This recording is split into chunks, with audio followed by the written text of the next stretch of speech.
Hari ini seperti biasa aku berjalan perlahan mendorong gerobak sampahku, mengais-ngais barang-barang yang udah nggak terpakai di tempat yang bagi sebagian manusia adalah tempat menjijikan. Tapi bagi manusia lainnya, aku contohnya adalah tempat mencari uang.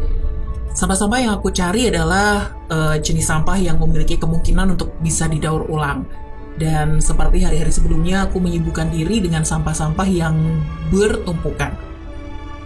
Di tengah kesibukanku memilih barang, aku mendengar suara bayi menangis.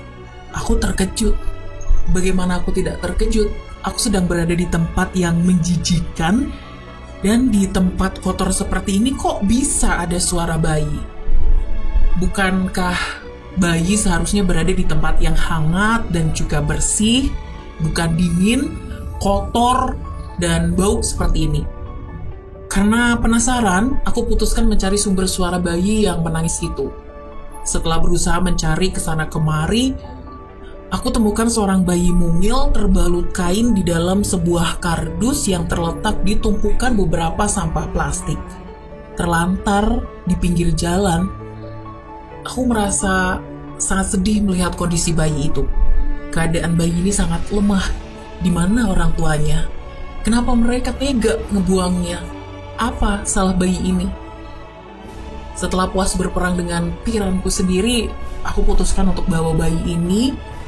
Aku bakal mengadopsinya. Bayi perempuan ini aku bawa pulang. Aku tahu aku cuma seorang pemulung miskin. Tapi apakah orang miskin tidak boleh mengadopsi seorang bayi?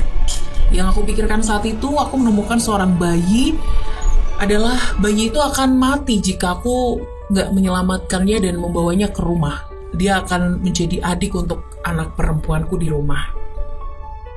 Saat itu terjadi sekitar tahun 1972, yang menjadi awal mula aku mengadopsi bayi-bayi yang terbuang. Entah apa yang ada di dalam pikiran orang tua para bayi-bayi ini. Apakah karena sang bayi lahir di luar pernikahan, atau takut karena tidak punya biaya untuk menghidupi sang bayi? Entahlah. Kejadian aku menemukan bayi dalam kardus itu adalah salah satu dari serangkaian peristiwa penemuan bayi terbuang yang aku temukan. Kejadian berikutnya, aku juga menemukan bayi-bayi terbuang lainnya. Kadang, sang bayi dalam keadaan mengenaskan, tidak mengenakan apa-apa. Aku benar-benar merasa miris dengan keadaan ini. Awalnya hanya 4 bayi yang aku rawat, tapi lama-kelamaan terus bertambah hingga mencapai 30 anak. Aku mengadopsi bayi-bayi ini bukan karena aku merasa kaya atau apa, tapi karena aku tahu bayi-bayi ini punya hak sama dengan bayi lainnya yang hak hidupnya untuk tumbuh berkembang serta meraih masa depan. Mereka berhak atas kasih sayang orang dewasa. Tindakanku dalam mengadopsi bayi ini mendapat dukungan dari suamiku. Aku tahu ini nggak akan mudah. Aku dan suamiku bukan orang kaya, biaya hidup yang akan dikeluarkan untuk kami dan bayi-bayi itu pastinya nggak sedikit. Ada sebagian orang yang setuju dengan apa yang kami lakukan, tapi juga ada beberapa orang yang menatap kami dengan tatapan seperti, kalian ini miskin, apakah kalian mampu ngidupin anak-anak itu? Tapi aku nggak peduli. Yang aku tahu, Tuhan akan selalu berbaik hati pada orang yang mau berbuat kebaikan. Tuhan tidak pernah tidur, kan? Menghidupi para bayi terbuang ini menjadi alasan untukku untuk terus bekerja dengan semangat. Aku dan suamiku selalu semangat dan bahu-membahu dalam bekerja sama menghidupi mereka. Kadang kami harus kuat menahan lapar demi memberi mereka makan. Tapi pada tahun 1995, aku harus berlapang dada merelakan kepergian suamiku. Aku jadi merasa sedih karena suamiku pergi untuk selama-lamanya. Kini aku harus berjuang bersama anak kandungku demi anak-anak itu. Aku tahu ini akan berat. Kadang aku merasa ada beberapa pasang mata yang menatapku seperti, kau bodoh, Lau Xiaoying. Kenapa kau harus menyusahkan dirimu sendiri dengan mengadopsi bayi-bayi itu? Kau sendiri tahu, kau hanya pemulung yang hidup dalam penuh keterbatasan. Tapi aku tetap kekeh dengan apa yang sudah aku mulai. Aku tetap berusaha dengan sekuat tenaga agar anak-anak itu memiliki kesempatan. Aku tahu itu. Seiring berjalannya waktu, bayi perempuan pertama yang aku temukan kala itu semakin dewasa. Aku menyayanginya, begitupun sebaliknya. Dia sudah bisa membantuku bekerja mencari uang. Aku, dia, dan anak kandungku bekerja sama membantuku menyelamatkan para bayi yang terbuang.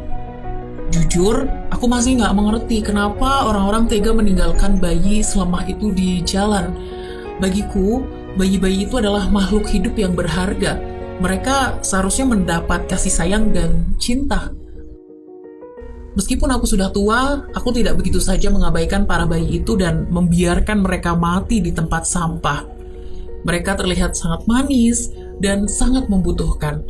Aku harus membawa mereka pulang bersamaku.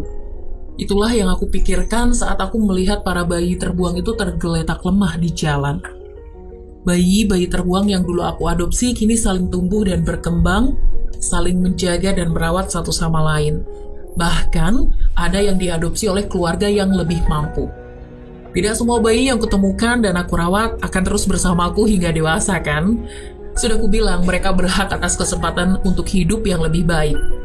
Percayalah, saat kau berbuat baik, hatimu akan penuh dengan rasa hangat dan bahagia. Hatimu akan terasa ringan, karena kamu berhasil menyelamatkan orang lain dari kesusahan yang menimpa mereka. Untuk berbuat baik, kamu tidak perlu menunggu kaya.